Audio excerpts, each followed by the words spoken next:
छत्रपती शिवाजी महाराज म्हणायचे की शेतकऱ्याच्या डेटालाही धक्का लागता कामा नये. आणि महाराष्ट्राच्या चंद्रपुरात अशी घटना घडली की शेतकऱ्याला 1 लाख रुपयाच्या लोनसाठी आपली किडनी विकावी लागली, घर विकावं लागलं, ट्रॅक्टर विकावं लागलं, जमीन विकावी लागली. शेतकऱ्याचं नाव रोशन सदाशिव कुडे, राहणार चंद्रपूर.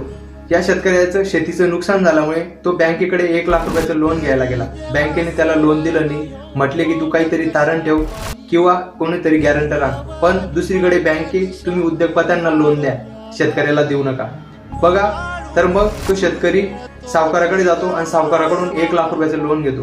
पण काही दिवसांनी हे 1 लाख रुपयाचं लोन वाढून 74 लाख रुपये होतं. कोणता त्यांनी पठाणी इंटरेस्ट लावला होता त्या सावकारालाच माहिती. तर हे 74 लाख चुकवण्यासाठी तो शेतकरी त्याचं घरही विकतो, त्याचं ट्रॅक्टरही विकतो, त्याची जमीनही विकतो, तरी तो देऊ शकत नाही. तर शेवटी तो शेतकरी त्याची किडनी विकतो, तरीही ते 74 लाख पुरे होत नाही. कोणत्या पठाणी त्यांनी व्याज लावलं होतं त्या सावकारालाच माहिती. महाराज जर यावेळी राहिले असते, महाराजांनी उभा चिरला असता त्याला. बघा तुम्हाला यावर काय वाटतं आम्हाला कमेंट मध्ये सांगा.